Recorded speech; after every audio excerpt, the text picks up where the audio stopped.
ry havana araka nefa nambara tamintsika teo dia loha hevitra vaovao indray no iainantsika izao tsy inona akory izany fa mampafantatra ny asan'ny tompo ny soratra masiny. Andeha ary ny Samoela voalohany toko 7 ka ny 10 ka hatramin'ny 7 no velariny eo andreontsika eo satria ao no akatsika ny toriteny amin'izao alahady voalohany andiniantsika ny loha hevitra izao. Eto ry havana dia apahany amin'ny tantaran'ny Samoela zaza sy Eli ilay mpisoron'i Jehova no hitrandrahantsika an'io loha hevitra io. Hozaraina telo ny toriteny voalohany ary. Mifidy ny olona tsirairay nizaniza ny tompo hitantsika izany eo amin'ny 10 ndao rahantsika mamaky ary zany amin'ny anaran'i Jesoa. Ary avy Jehova dia nitsangana ka niantso toy ny teo ihany. Ry Samoela dia namaly Samoela hoe mitenena fa miaino ny mpanomponao. Amen. Mifidy ny olona tsirairay Andriamanitra na iza izy. Ity tantara ity rehefa tafiditra tao amin'ny tany Kanana ny voakan'Andriamanitra dia nanomboka mipetraka. Fa izao tao silo no natao ny tabernakely. Io zany no atao hoe tranon'Andriamanitra na tempolo tamin'izany fa tsy mbola tafatsangana raha tsy taona maro tateo aoriana ny tempolon'i Jerosalema efa tamin'ny androny Solomona mpanjaka fahatelo zany. Mbola nisy aloha Saoly dia nisy David dia nisy Solomona mbola amatona ny be tateo aoriana vao nisy ny tempolo fa tabernakely ny anarany tamin'izany ary dia ataony nametrahana ny fiaran'ny fanekena lay vata kely misy ny vato fisaka ny 10 izay mariky ny fanatrehan'Andriamanitra. Samoela ry havana dia natolotra ihana raha vakitsika ny 1 sy ny 2 melohan'ity 7 ity. Natolotra an'Andriamanitra dia raha vao afaka fotsiny afaka kelikely ny hoe misaranono ny fiteny dia natolony ho an'Andriamanitra dia niara-mipetraka tamin'ny Eli tao amin'ity tabernakely ity izy. Ka raha ny mpandinika zany dia hoe eo amin'ny 2 taona eo no afaka misaranono ny zaza tamin'izany dia mety hoe 3 taona fa izy dia efa taona sa 5 taona entina liazana zany fa tena mbola zaza ity Samoela ity amin'ity izy natsoin'Andriamanitra io. Ry Samoela dia namaly izy hoe mitenena fa miaino ny mpanomponao. Intelo Andriamanitra ny antso azy rehefa hitantsika eto zany fa izao ny zava-dehibe amin'ity le loha hevitra zanaka loha hevitra zafady fizarana voalohany ty fidin'ny olona tsirairay avy na iza Andriamanitra na ny tompo dia zao hatramin'ny zaza kely dia fidin'Andriamanitra zany. Eto zany dia lasa eritreritra mihitsy hoe Eli ao amin'ny tempolo mpisorony nefa tsy natsoin'Andriamanitra tahaka an'izany fa dia lay zaza kely no natsoin'Andriamanitra tamin'ny anarany. Ho antsika ry havana dia mampieritreritra antsika ny amin'izany hoe tsy mifidy olon'Andriamanitra, tsy ny hoe efa pastera tahaka anay na ny ray aman-dreny na ny vita batisa sy ny mpandray fahasan'ny tompo efa amatonany fa hatramin'ny zaza kely dia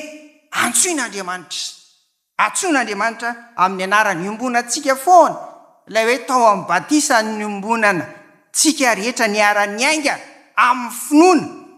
taotsika no natsoin'Andriamanitra zay no anonana ny anarany ny atao batisa ry havako. Zava-dehibe amintsika zany ary mampatsiahy hatrany fa voalohan'ny volana febroary anio ho antsika dia ity taona ity dia taona ny antso ity,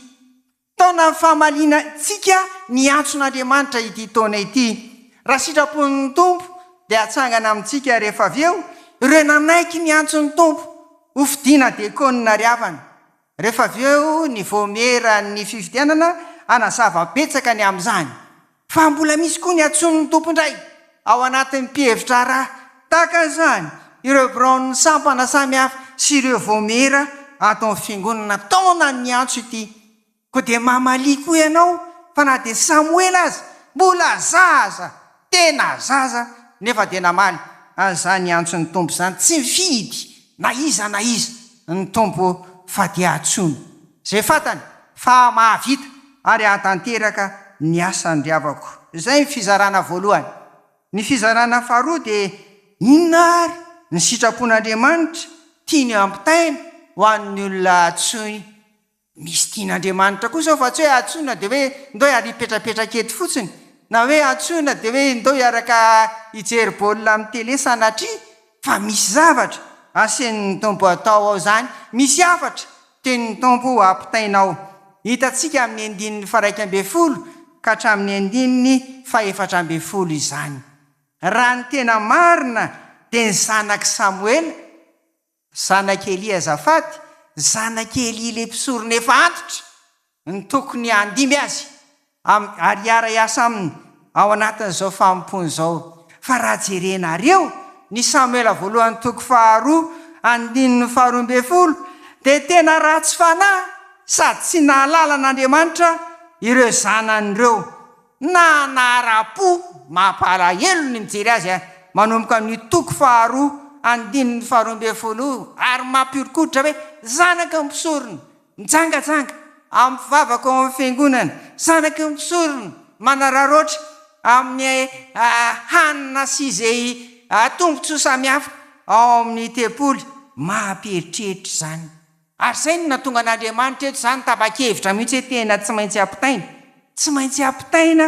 ny afatra ho an'reto vahoaka nyreto ryavako ny sitrapon'Andriamanitra tiany ampitaina ary araka ny ahitantsika azy eto dia enjakenjana ihany lay namaky azy teo ndonge vakitsika ny 2:12 2:12 verset 12 ndao ary amin'izany andro izany dia ho tanterahako amin'ny Eli izay zavatra rehetra voalazako ny amin'ny taranany atomboko izany ka dia ho tanterahany ary eo alohan'izay ary dia neteny hoe ampangitsingitsina sofina mihitsy ilay izy inony izany ryavana toa tsy mba vaovao tsara reniny sofina raha ho any Eli sy ny fianakaviany lay reheto izany fa zao kosa nefa ho any Samoela kosa dia mampijoro azy sady hatramin'izao izy dia ny mbola kely izao izany afatra ny tompo izany ary zay mihitsy noho ny fahadisoana ny zanak' Eli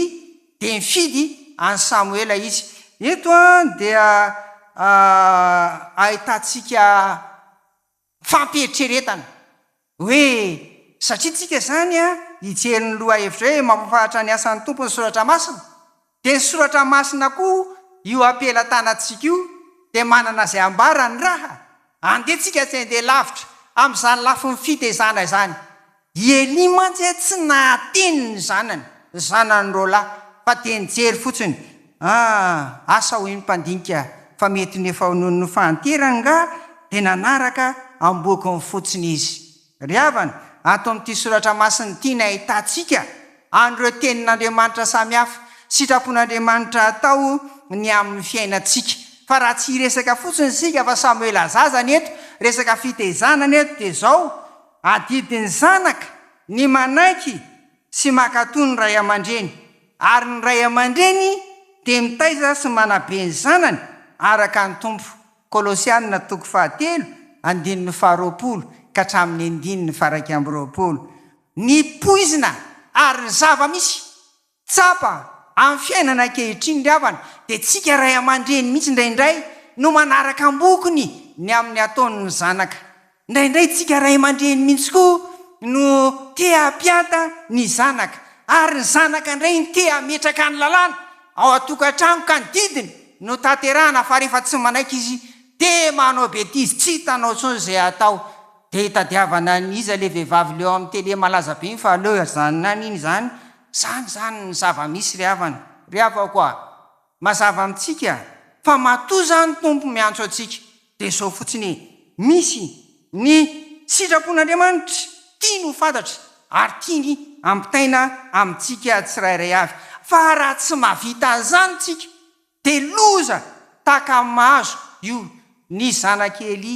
sy ny akonany Eli zany hoe le ho avy ny Eli mihitsy tapitra eo aminy ny fisoronana ary zany koa zany raha tsy mavita tsika amin'ny zanaka dia tapitra eo amintsika indrindra ty mandeha mivavaka ty zany hoe gaga ho averiko hoe zanaka mpisorona very angady dia tsy manala ny amin'Andriamanitra ohatrany hoe tsy mianatra sekoly ladiny zany zany amin'ny androntsika zao ka mampieritreritra zany ary io ambety teniko foana hoety mianatra sekoly lady ny ankizy zay foana zany fa raha tsy mahavita isika dia ozony ohatrany nazo amin'ny fianakaviany Eli nazo atsika satria sambo olom-boantso tao amin'ny batisa avokoa ry havana sika rehetra izany ary zay no manamafy koa atsika tsirairay avy akoatran'izany ny devoir atsika ny mamaky ny soratra masina isan'andro ry havana ary isorana ny tompo fa voatsy ela vao herinandro vitsivitsy zao nisotra ny nanome sy ny zara nanome atsika maimaim-pona any Timofinaina 4:20 ity androany aloha dia misy diso le ao fa Samoela 2:3 no voasoratra fa amin'ny fanazavana amin'ny mofinaina dia le io hitatsika indray mba verifie rehefa tonga any an-tranonareo sy verifio amin'ny sitiny nefjekemo fa tsy maninony zany ry avako misy tsisapon'Andriamanitra tiany ampitaina tsy fatatsika zany raha tsy mamaky ny tenin'Andriamanitra isika mamaky sy mandinika ary misaintsaina an'izany isan'andro ary zay lay tenenin'ny Paoly ho amin'ny Timoty zanany ao amin'ny Timoty 1:4 no vakina tamintsika teo hoe mandra-piavy kosa dia tandremin'inona ny famaky-teny mandra-piavin'i Jesosy zany tsika raha tiatsika ny andova fitahina lavitra ny ozona tahaka any teo dia vakio ary saintsaina ary iaino zay voalaza ny soratra masina fa zava-dehibe ho amin'ny fiainantsika zany fahatelo sady farany ary dia ahoana ny fomba faraisantsika ny tenin'Andriamanitra ry havana raisina ny fo tsotra feno fanetretena za manokana raha mipetraka eo amin'ny toerany Elia dia ohatrany mba miarona any hoe zaveranga efa mba ampitraikefa aizako Samoela ary teo misy miantso tsy fatany koa re feo an' Jehovah zany zaho mbola manoro azy hoe feo an' Jehovah za mba tonga dia fa maninona ary Andriamanitra tsy nitenena amin'ny vatana fa mbola ry amin'ny Samoela koa ary amin'izay miankina amin'ny fiainako le izy lasa saina ao tena lasa saina ry havana fa zao hoe ahoana ny fomba fandraisana ny tenin'Andriamanitra ivakianao sy saintsainao zao toriteny ataoko zao hoy aho raiso amin'ny fotsotra feno fanetretena izany hoy Samoely mitenena Jehovah toizo fa miaino mpanomponao vonina ny aino zany vonina ny akatò zay tenin'Andriamanitra aminao ry havana tiako foana mamerimberina anyty ary zay teolôjianina mantsy fatoran'izany dikan'izay za koa zany le nisan'ny tenenina amin'izany tiako foana milaza anyty zany hoe raha salama martyra kristianina voalohany tamin'ny 14 aogositra taona 7:30 kely sisa koa zany zao dia efa feno efa 400 any sa 5 taona zany taonany zany dia zao raha salama tsy naizany grika sy hebreo zany kory nefa dia niraisiny tamin'ny fotsotra raisiny tamin'ny fanetretena raisiny tamin'ny fakatoavana teo mba ny fitarihan'ny fanahy masina ny tenin'Andriamanitra dia izy no inona izy ny martyra kristianina malagasy voalohany ry havana ao amin'ny fo no andraisanao ny tenin'Andriamanitra tsisy fepetra io zany tsisy hoe zao fahitako an'io hoe na hoe zao ihany io dia asiana an'izao tsia raiso amin'ny fotsotra ry havana fa zay Samoela tsy naininina averiko ihany na ny feon'Andriamanitra zao mbola tsy fantany fa dia izany tenenan'ny tompo fidin'ny tompo tahaka izany zany tsika rehetra asa be efa maritra amin'ny tenin'Andriamanitra fa raiso amin'ny fotsotra izy amin'ny fanetreteny ary teneny hoe miteny amiko zany tenena Jehovah amiko zany fa miaino ary vonina katò sy anatanteraka an'izany ry havana ao amin'ny fo no andraisana ny tenin'Andriamanitra ao amin'ny fo no andraisana ny sitrapon'Andriamanitra ary ao amin'ny fo no andraisana any Jesoa lay tenin'Andriamanitra tonga olombelona na tonga nofo no voalaza ny soratra masina. Dikan'izany ny foko ny fonao no tena mila amboarina ary zay le tenenin'ny Jaona mpanao batisa ao amin'ny Marka toko 1:7 teo hoe amboarina inona lalan'i Jehovah dia ahoana, ataovy mahitsiny inona, tsika no mibilibiloka, tsika mbola manao an'izao sy n'izao sy n'izao, ataovy mahitsy.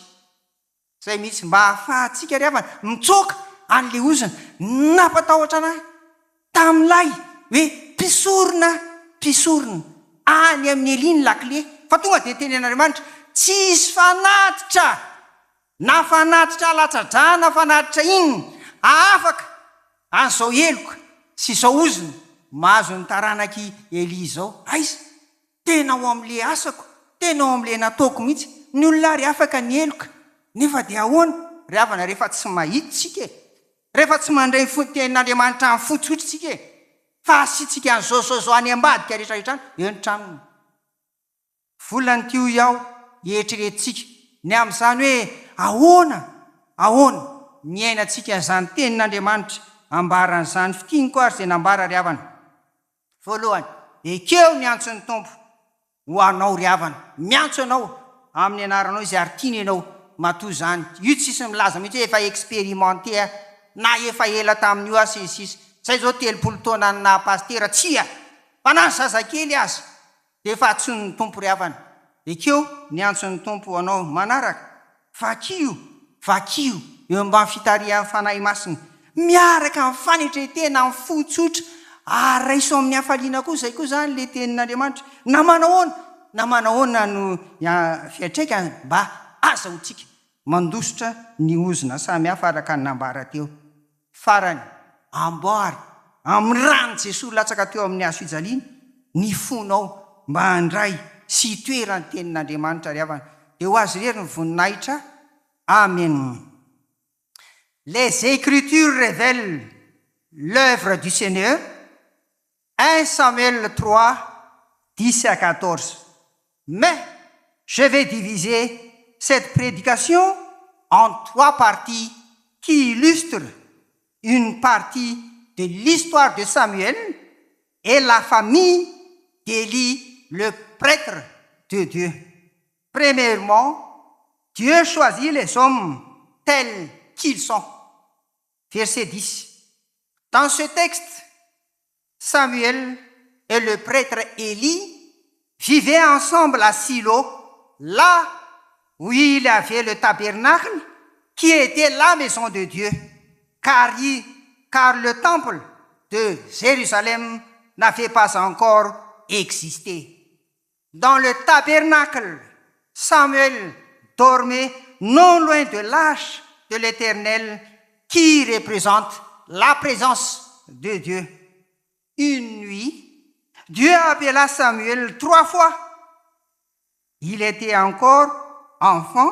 Samuel ne reconnaissait pas la voix de Dieu qu'après avoir reçu l'instruction du prêtre Élie au verset 9.